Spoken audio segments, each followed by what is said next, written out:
Kyla. I'm so glad I got to see your lesson yesterday. It was so nice to see you in front of your students and working, and your students were so engaged in your lesson. It was so nice. And I really did get a clear understanding from our pre-conference of what I was going to be seeing. So you did a really good job of planning and having that instruction in place. So I thought that was really nice to see. All of your students look so happy to be at school, and it's always so nice to see a nice, warm, loving classroom, which you are providing our students. And so that was really great. Your lesson went really well, I thought. And how do you think, like, overall, how do you feel about yesterday's lesson and the observation? So I feel pretty good about it. I feel like I've definitely grown a lot since last year's observation.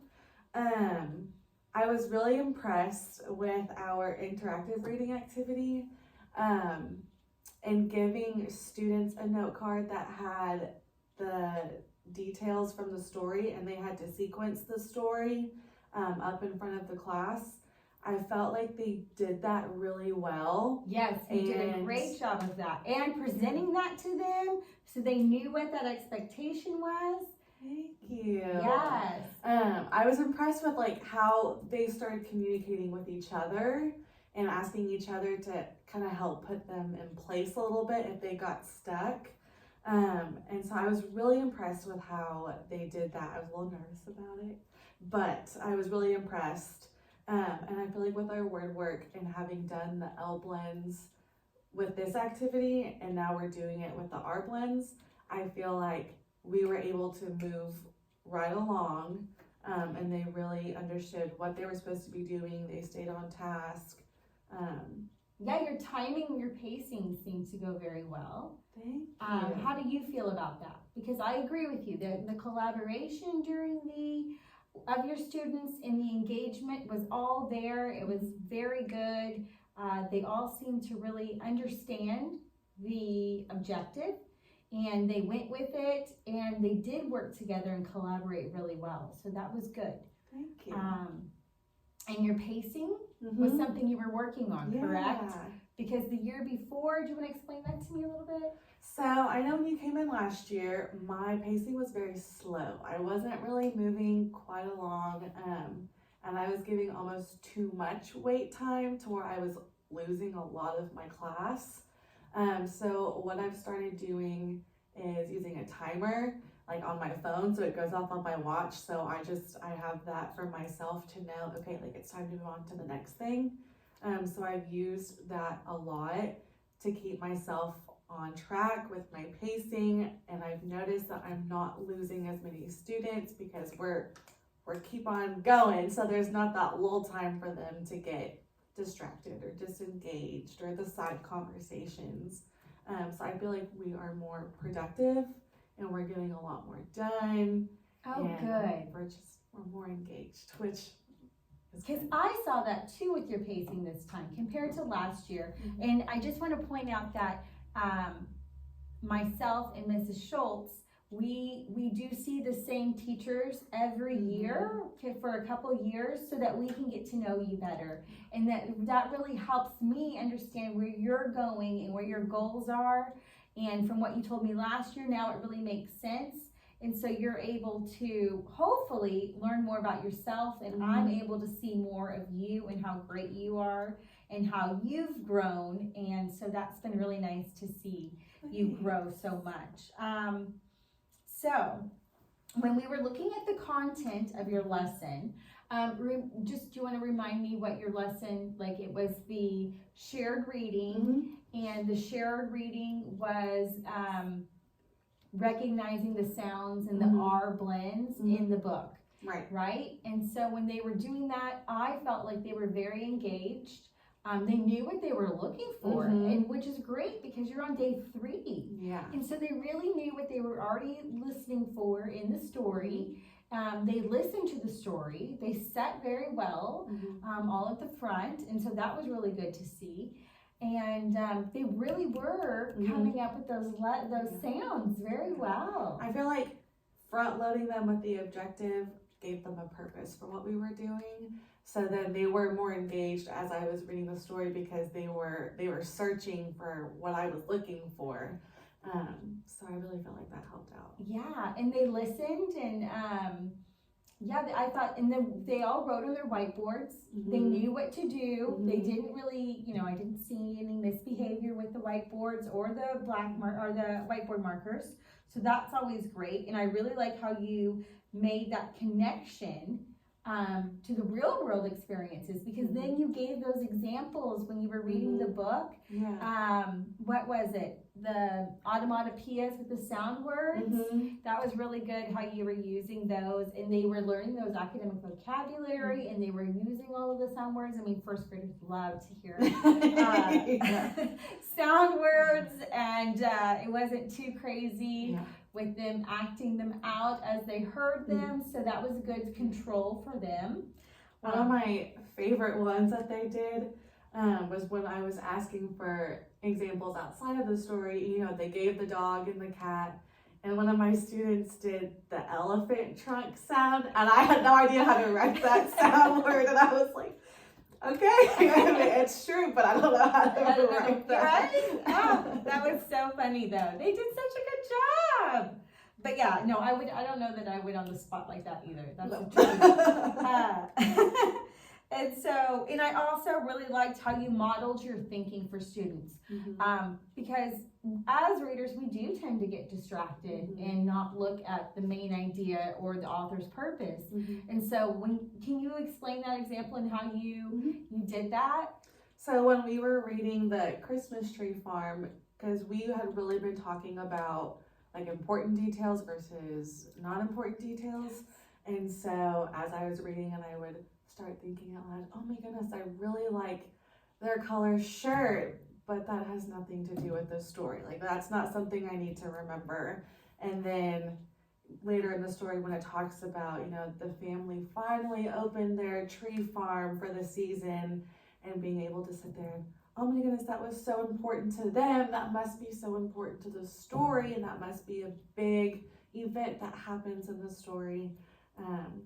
Because, first graders get caught up in all the little, oh, I have that shirt. Or my mom did that. Exactly. So they were able to really make connections to the story too. You did a great job engaging them and making those connections to the story and bringing in those real world examples, because I know that you're also working a lot with that beginning, the middle, the end was the focus of that interactive reading. And so making sure that they know those events in sequential order is really important. And you did a really good job of making sure that that was being monitored and you were keeping them on track. But could that be, when you were thinking aloud, you did a great job of making sure, like, well, even though she's got that pretty pink shirt on, it's really not that important detail that we need to be keeping in our brain for those events to keep going. So you did a great job of modeling that for your students. I really like that. And then, so the whiteboards were great. That interactive reading was really good. And I was just curious, going back to, or staying with that content and knowledge and expertise that you are having and working towards in the classroom, how are you staying current in the field? Like, what are some things that you're doing outside of our everyday here to really stay current and focused on being the best teacher you can be? Well, I have really focusing on one thing a year.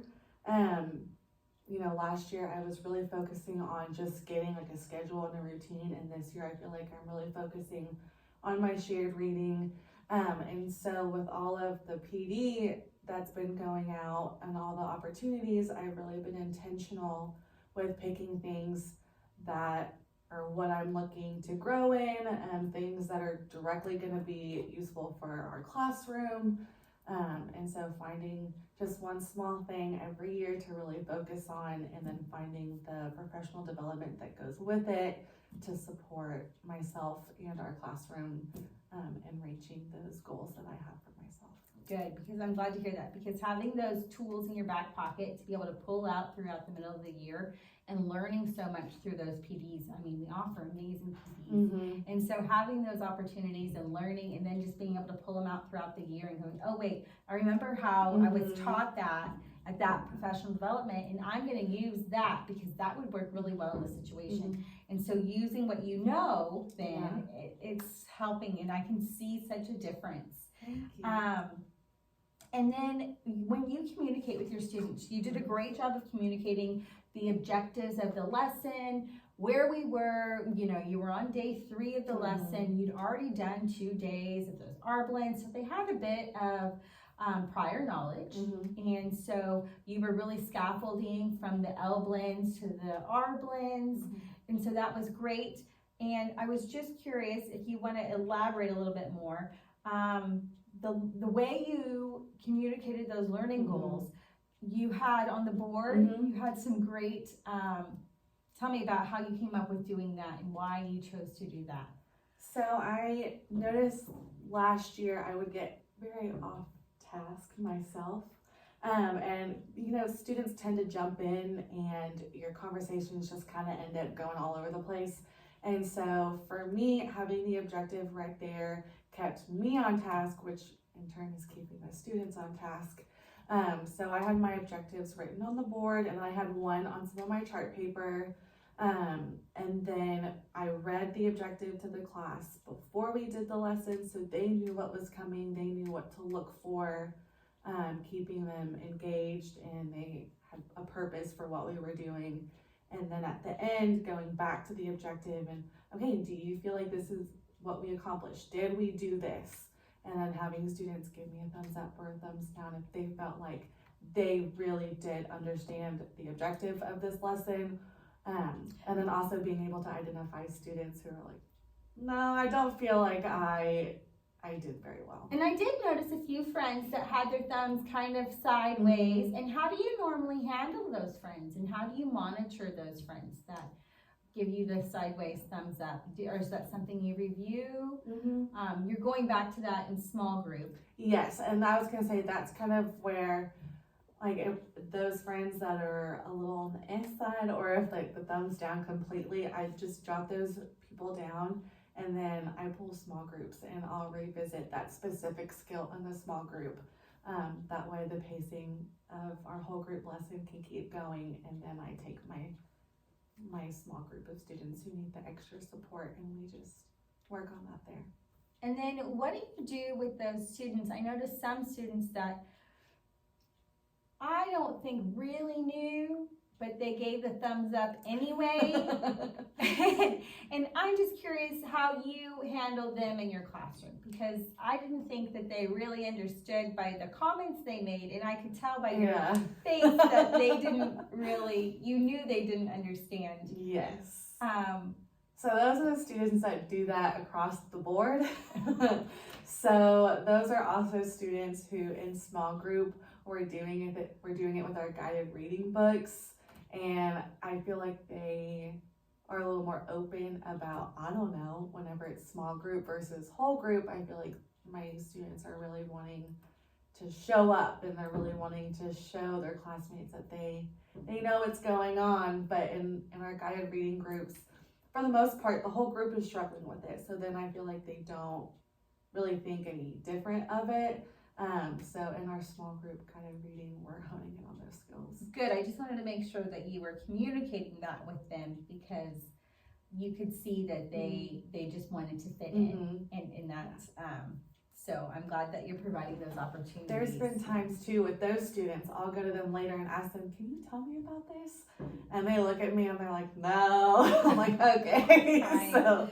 So we need to go back to that. Being able to identify those students and just knowing that I got to check in with them more one-on-one than whole group. Okay, so you are going back for those to elaborate on what that core knowledge and content is, so that they are aware. And then how are you extending the learning? I saw some of them that were like just on it. How are you extending the learning? I saw that like you gave some of them some extra, I didn't get to see the sheet very well, but you a couple of them went off and did something a little different.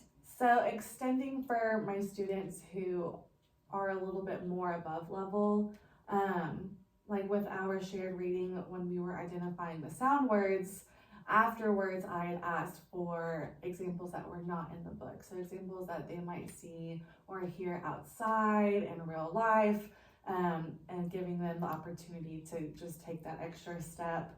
And then like in my interactive reading, I have students who are higher readers, and so they would get, for the sequence cards, they would get a card that was mainly words, because they could read them. And then for my students who were not a strong reader, they had more pictures to go with it.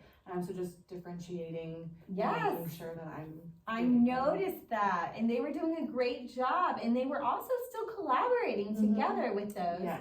Even though some had the picture, some had the picture and the words, some had just the words. I didn't find they still worked really well together and collaborated and helped each other. So that was Yes. very nice, but in a strong way and in a nice cultural community. Yeah. So that was really good to see.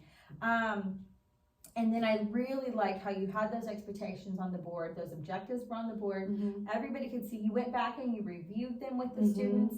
And I felt like it really helped because there were a few students at the beginning that heard you. They were listening, but they didn't really understand what it was they were supposed to be doing during that shared reading and the word work until they got the board. And then you elaborated what those instructions were, what it was you were supposed to do. So your communication was very good. I really like how you helped those students by reiterating those expectations and the objectives. So that was great. You do a great job of communicating and encouraging your students and establishing those routines during your instruction. The routines looked like they were very well in place, and that everyone knew what they were expected to do and they were doing it. We review our routines every day. So every day at carpet, when they come to the carpet, the first thing I say is, okay, what are carpet expectations? And we go through and we name our carpet expectations every time they come to the carpet. And then going to their stations, like you saw at the end, we have our station expectations poster that we go over every single day when we go to stations. And you can kind of tell that some of the students are like, again, really? But, especially for my students who need to hear it multiple times, we just review it every day, and I think that's helped a lot with the transitions in the classroom and keeping them on task.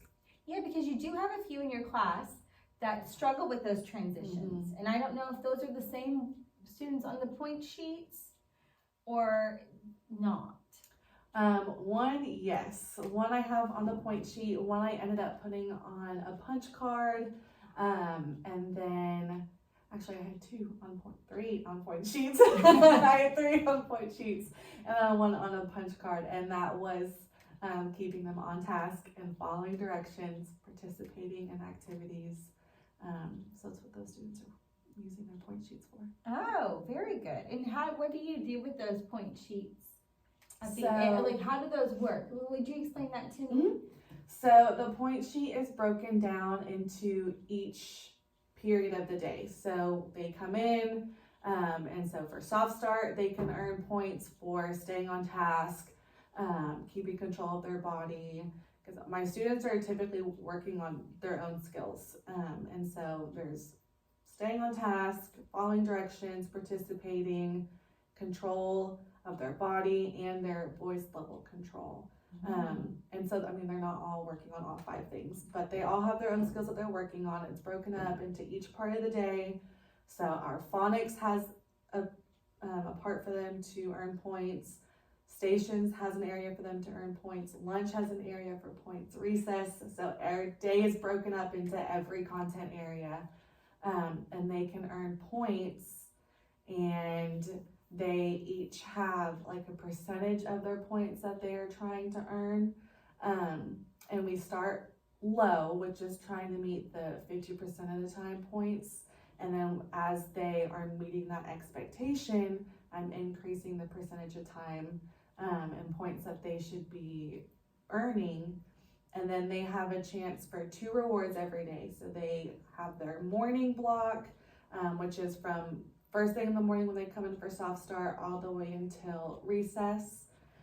They're earning points, and then if they do earn their goal, then they get a reward, and they can choose a Gator ticket, they can choose free draw, or they can choose treasure box. And then we do the same thing for the afternoon, where they're working from right after recess all the way until dismissal, and then they have another chance to earn the reward in the afternoon. Oh, very good. And you communicate to that, they're all very familiar with that process. It looked like they all knew, Oh, yes. oh, Mrs. Howard, I need my points, I Oh, need yes. my point. So I saw that going in there. I just wanted to make sure that how that really looked throughout the day, and I feel like those are very helpful. And they for take it to them. specials too. Oh, And so the specials teachers know what they're working on, and so they're held accountable outside of the classroom, and they earn points at specials. And you can stop and ask them, you know, what it is that they're working on. And now that they've gotten a little bit more independent, I'm conferencing with them. Okay, now you are working on keeping control of your body. You tell me how well you kept control of your body during this time. And they've really started showing ownership of, I did it some of the time, but not all the time. And those tough conversations of, I didn't do it at all. And that hard realization that they're not getting their points, but they're owning up to it. And so I do highlight on that, you know, you did not get your points, but the fact that you were truthful with me, and that's really important. So. yeah, because I feel like that's a great way for you're communicating and encouraging them by doing that and really having them take that ownership. So that communication skill is great. And I feel like it's making sure that you're clear and the students really understand what those expectations are. So I thought you did a really good job with that. I noticed it with your little guys with the point sheets.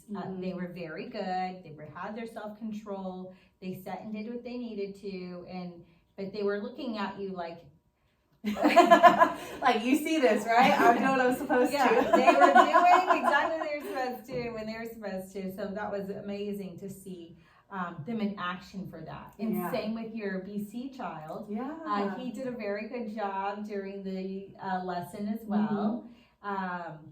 When I gave him a card for the sequencing, I noticed that he had to go ask Deacon for help. You know, where does this go? And so it was really exciting for me just to see that he was comfortable asking a peer, hey, where do you think this goes? And then being able to listen and not argue back with him. So I was really excited to see him doing what he was supposed to, collaborating with his peers, listening. So that was like a huge milestone. We've worked really hard for him to be able to participate in activities. And that's amazing because you want them to feel successful and you want them to feel safe to take those academic risks during class. So yeah, I did see him go over to Deacon and say that. So that was really good to see him interact Yes. In a positive way. Yes. Because that's not always the case. It's not always that positive. Right.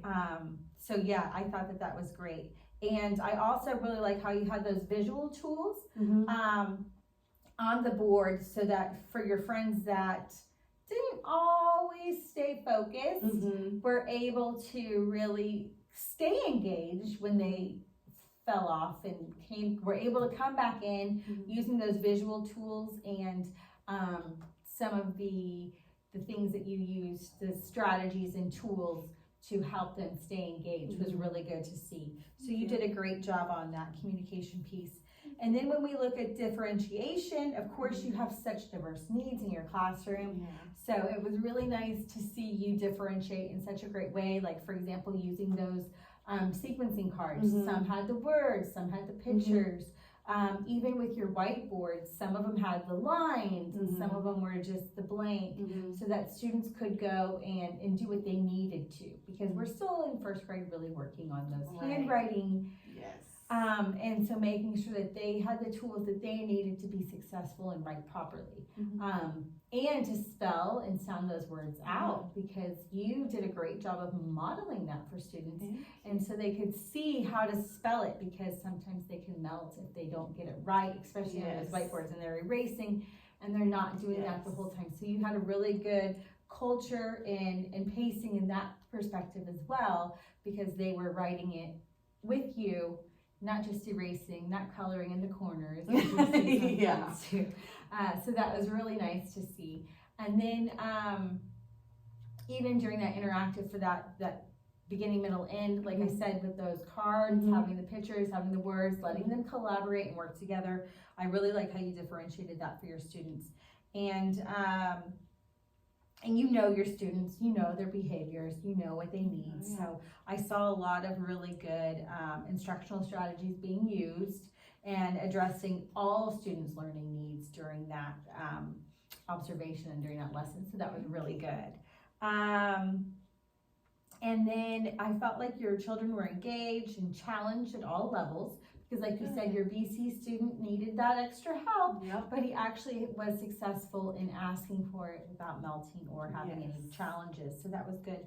And then again, going over to the monitor and adjusting part of our domain, we're looking at checking for understanding during the lesson. And you did a really good job of stopping and checking for understanding while they were in each section of those lessons, the shared reading, the word work, and the interactive reading. So you really did a good job of stopping, making sure they understood the lesson, and then using that feedback, like we said, and making adjustments.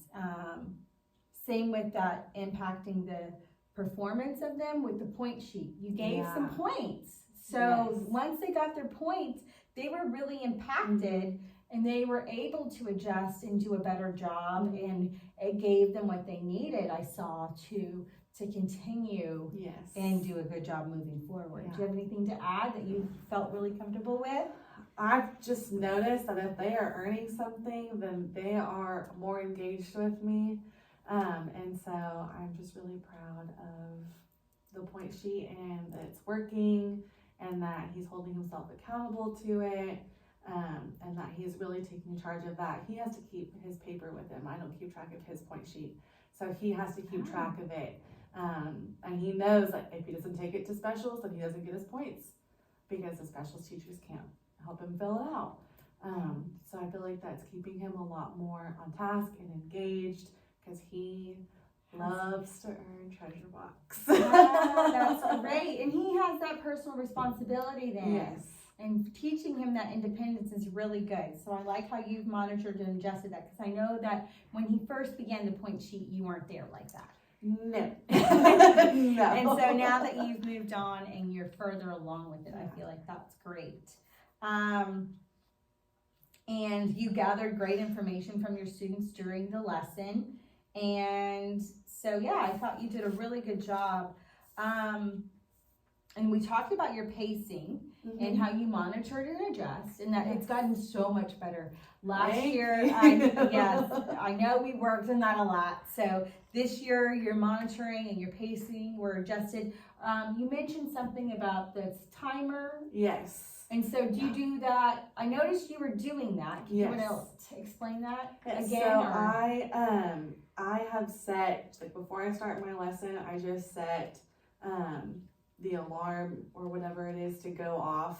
If I know I have 15 minutes, then I'll set it for 15 minutes. And then when my timer goes off, granted, if we were like smack in the middle of something, I'm not gonna stop and be like, all right, we're moving on to the next thing. Right. But I can at least watch and see, okay, it's time for me to start wrapping up. And so that's really helped me to keep going and to keep us more on schedule, instead of, oh, I've gone over into this time, now this is getting pushed off, and then it's just a snowball effect for the rest of the day. Yes, because it's also sometimes really important to, more isn't always better. So keeping it really, if you're going to give yourself an hour for reading, making sure you're stuck there. I mean, yeah, you could always keep going, but more isn't always better. So staying in with that time limit is really important, and I'm glad that you're keeping to that pacing and adjusting, and keeping aligned to what your objectives and your lesson plans are, because it's always easy, especially with these little guys, to go a little more or go a little less, and then you forget or you lose other time that's really important instructional time. So I really like how you're working towards that. I feel like it's really helped me focus on one skill at a time, Because before it was, oh, this student brought up this thing, so let's go ahead and talk about it. And now I'm more intentional with, okay, that's not what we're talking about right now. We're focusing on this and really honing in on that skill. And I'd rather dive into that with any extra time that I have instead of like briefly touching on this and this and this. Oh, good. And I also really thought that you're working towards mastery. I noticed that with most of your students, they were mastering. They've had the L blends, they've had the experience doing some of those already. So they were really able to write and identify. During the shared reading, they can identify, and during the word work, they were really writing those words with the R blends. So that was really good. Let's see, and you were checking for understanding and purposefully checking for understanding, which is really important to make sure that you're being purposeful in that time that you have given yourself to teach them the content needed. So that was great. And then you were building safety in your classroom. Like you said, your little BC friend was safe to ask questions and ask for help. So I noticed that you've got that under control, and you guys are doing a really good job of communicating that within your classroom community, so that environment and the classroom routines were really set. They understood those procedures, they knew where things, their responsibility, where were their whiteboards, where were their black erase markers, and they are responsible for those resources, and they knew what to do with them before, and they knew what to do with them after. So that was a really good, I like how you distributed those.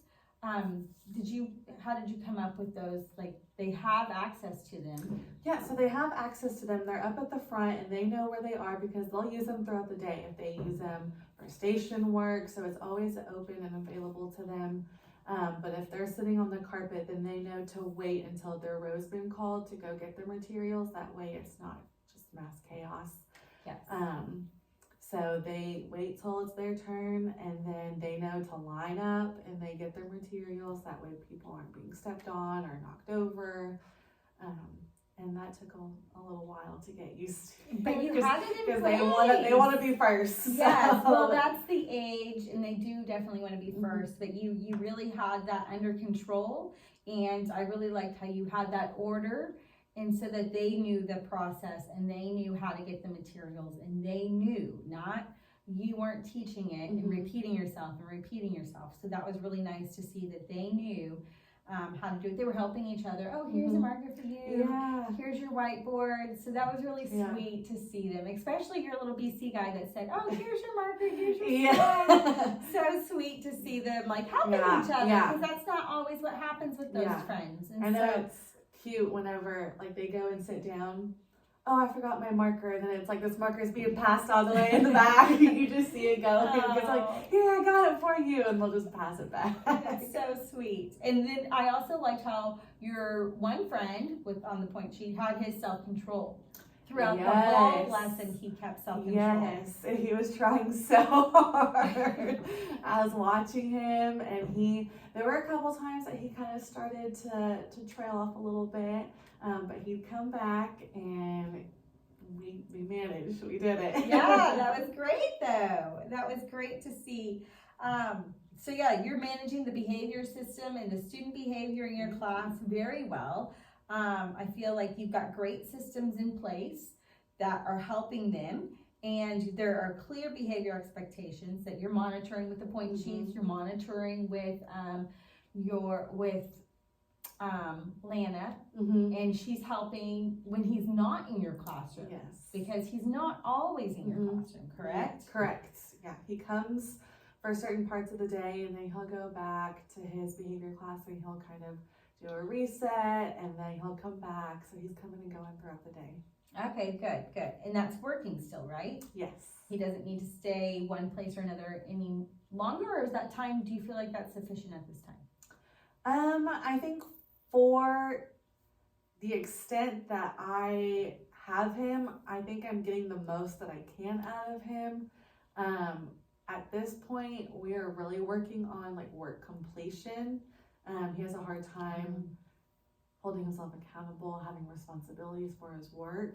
And so I don't think that adding time in the classroom is going to help him be more successful with where he's at right now. Mm-hmm. I think keeping the schedule as is going to allow him to really make the most out of what he is being given, and working on his work completion. If he doesn't finish it with me, then he has to take it back to his BC classroom and he has to finish it in there. Otherwise, he feels like he just gets out of it. Right. He sits there and doesn't do anything, and then he gets to leave. So he has to take it with him. He has to finish it, and then he brings it back with him when he comes back, and he'll give it to me. And I was going to ask you about that anyway, because I did notice it, and I didn't get to stay for I stayed for the whole thing, but what do you normally do when they don't finish? Because there were some students that finished early that then went on to stations, and then there were some students that weren't completely done. And so what does that look like? Because I believe we talked earlier about how some of them sometimes accidentally put their work in the folder, or their take-home folder, and they don't put it where it belongs.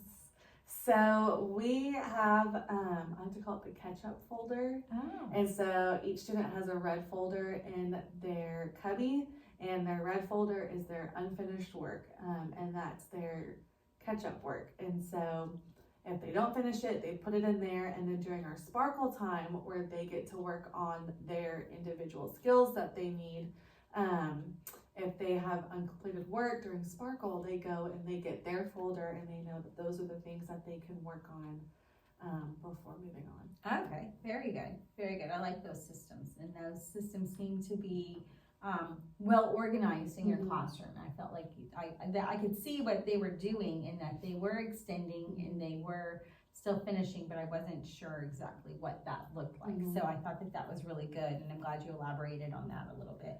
I have a student who now will come up and ask me, can I work in my catch-up folder now? Like if she finishes something early, she loves to go back and get her catch-up folder and take stuff and finish it. So it's really holding her more accountable, because she would get really stressed out, and she would have meltdowns over it's not done. And so she's really utilizing that folder, and she feels a lot more calm about it, because she'll just come up to me, I didn't finish it, put it in the catch-up folder, it's okay. So now she just has a more calm attitude, a more positive attitude about work, now that she knows it's okay if it's not all completely done. So it's helped a lot with attitudes in the class. Yes, and it shows that you're building that culture in your classroom, because this is an age where they're still learning a lot. They're still learning how to handle the disappointment, and there's not having mom and dad pick them up. You're the teacher, you're not mommy. And so having those, there's challenges for those little guys. And so that's really good that you're giving them another opportunity to finish and to catch up, and they're not, but they're still being held accountable, because that's always hard, is to hold them accountable, because it's just always tricky. And then I also wanted to go back to student behavior. When talking about student behavior, I noticed that when you were at Circle, one of your little friends was a little distracted, and you gave him a tap. Do you want to explain that? So that's just our nonverbal redirection. So I've learned that if I have to stop and redirect him every single time, I'm never going to get through a lesson. And so we sat down and we talked about it. I cannot keep stopping my lesson. Like we're not helping everybody else in here if we have to stop. And so we both agreed to have like a silent signal, a nonverbal signal. And so he knows that if I just tap him on the shoulder, that he needs to kind of redirect, and he'll look at me and re-engage again.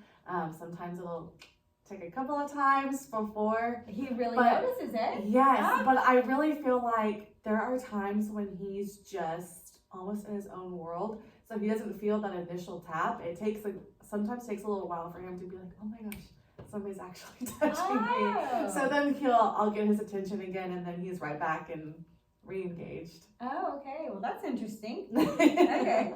That's good though. I'm glad that you have those nonverbal cues as well, because those are just as important as, and sometimes I feel like they're more important to have the nonverbal cues for students, because they don't want to be called out. They don't want to look different.